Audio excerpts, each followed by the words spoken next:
Hello there! Welcome back to It Gets Lonely Here, where we're in a dungeon.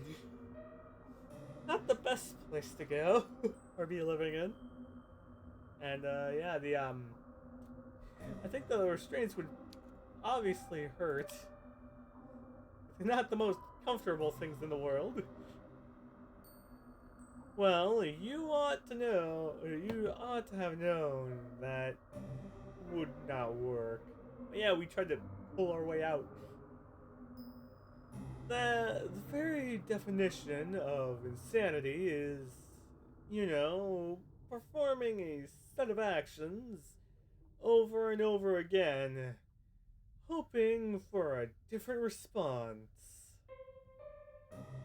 In that sense, perhaps one could argue optimism is not very different from insanity. Now that is an interesting point to consider, would you not agree? No, people already call me insane.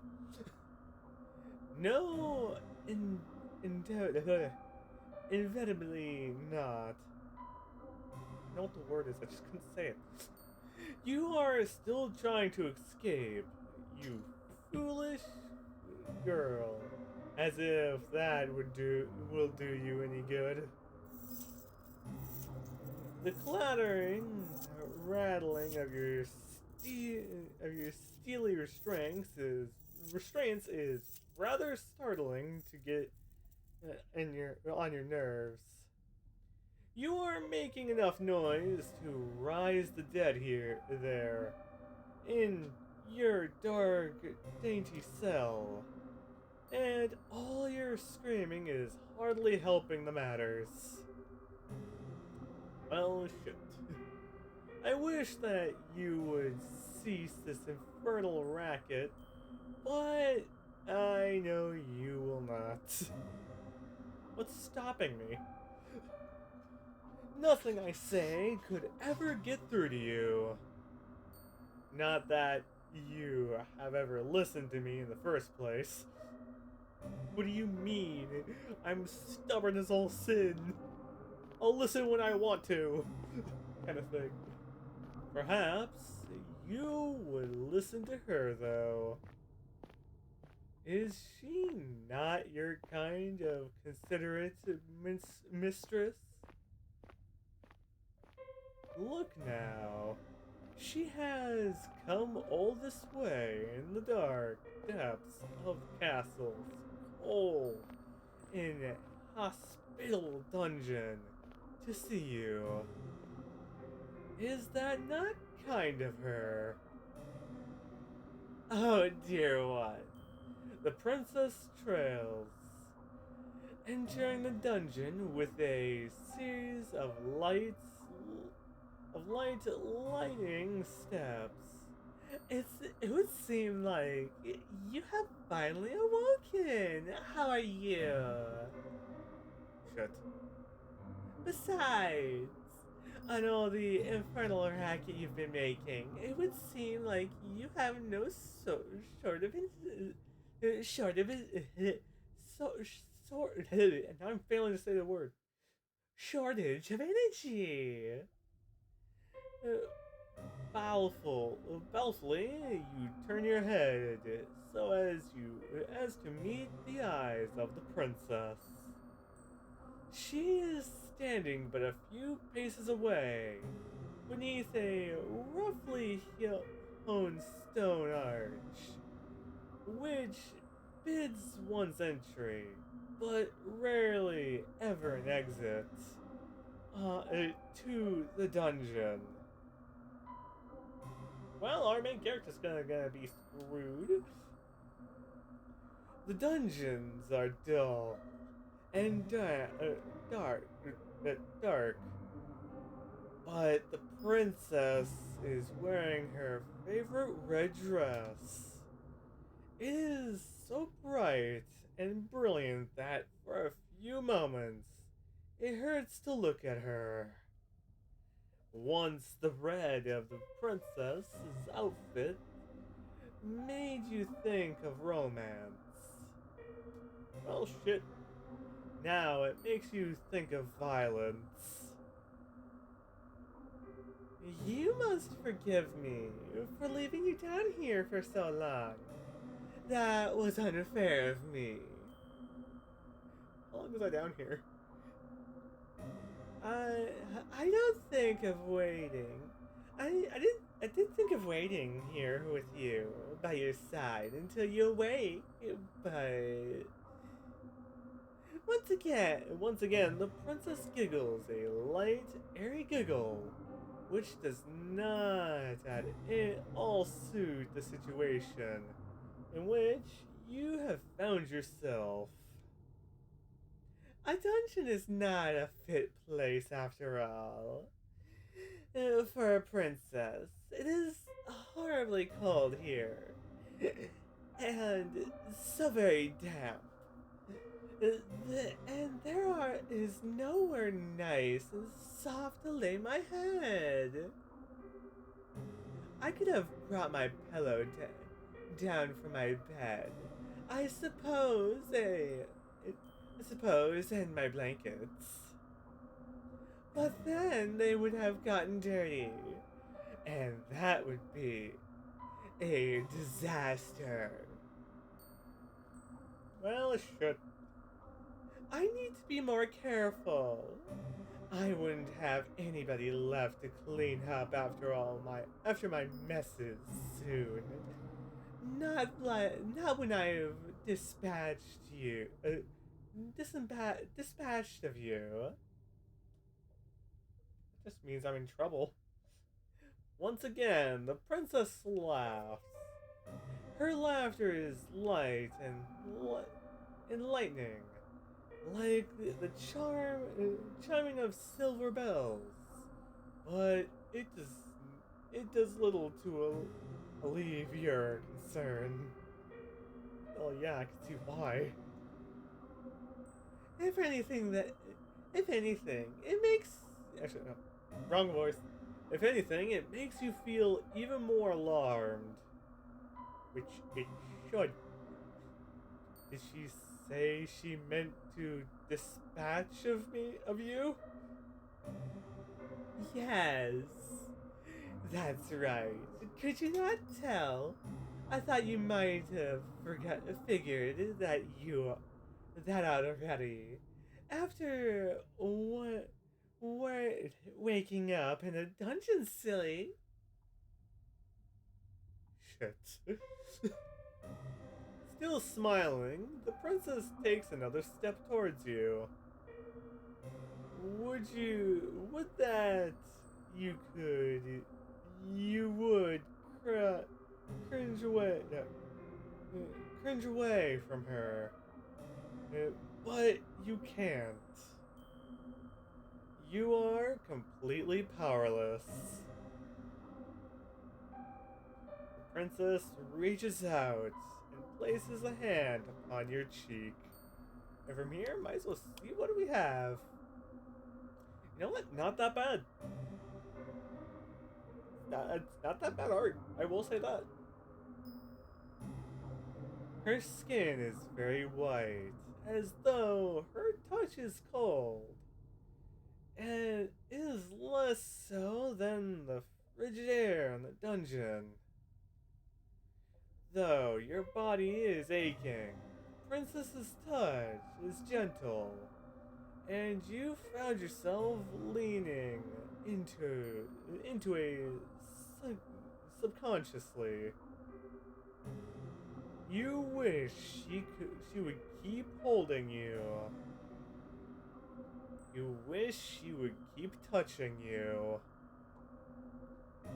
You're luxurious. No, yeah, you're luxuriate in her kindness as best you can.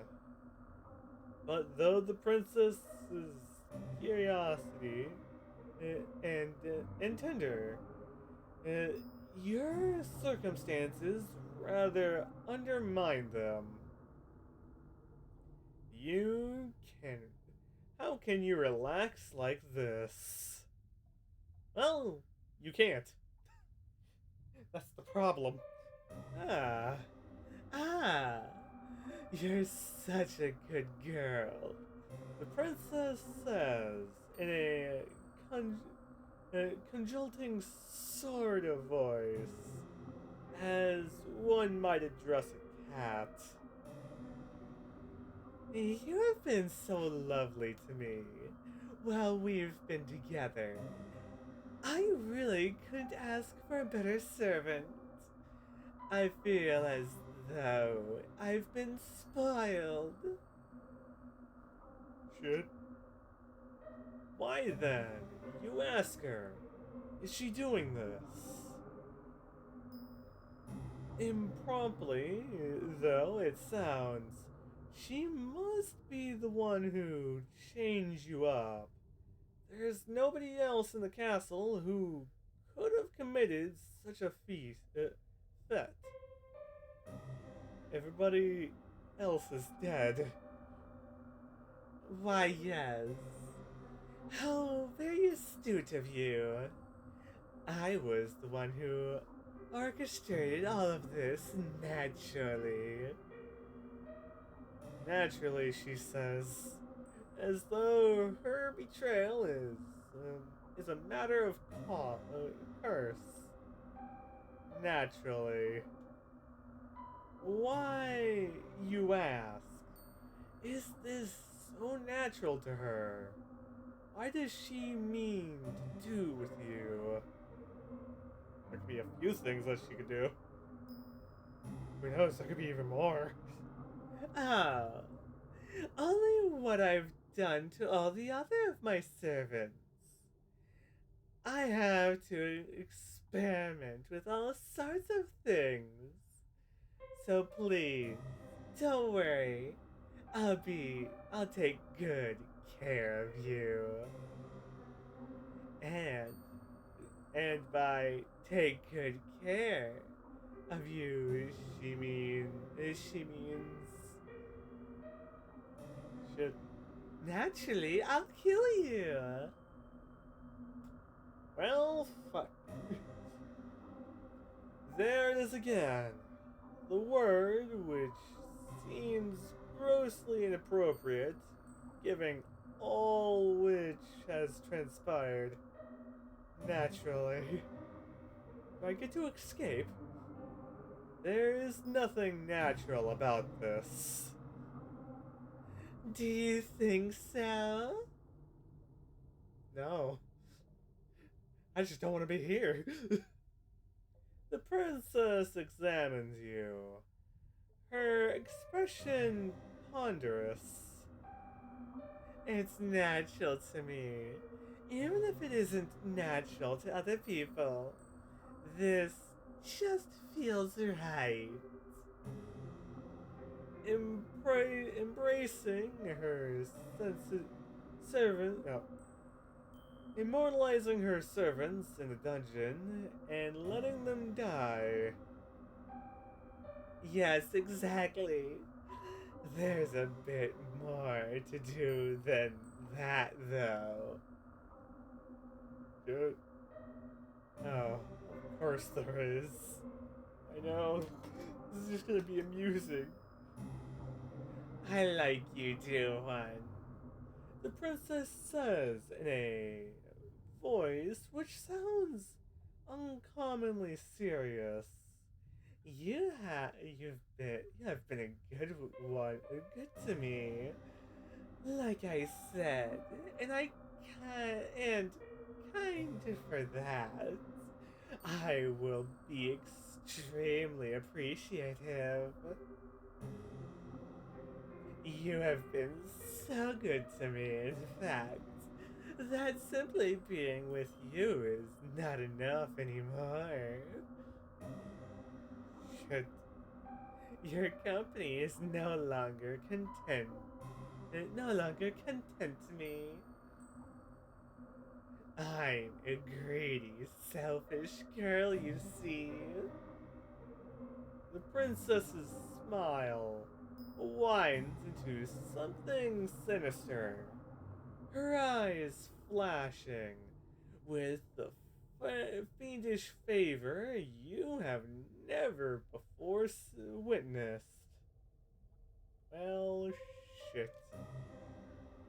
And I don't want to feel you beside me. I want to feel feel you inside me. Huh. Well, of course, all things are charming. Charming captive could have said. You did not expect that.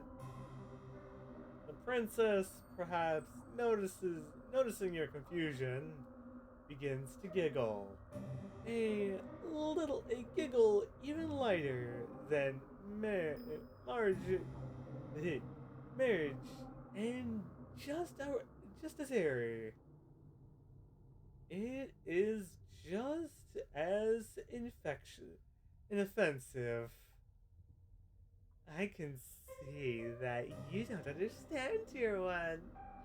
But you aren't the only one. My last lady's maid said that too.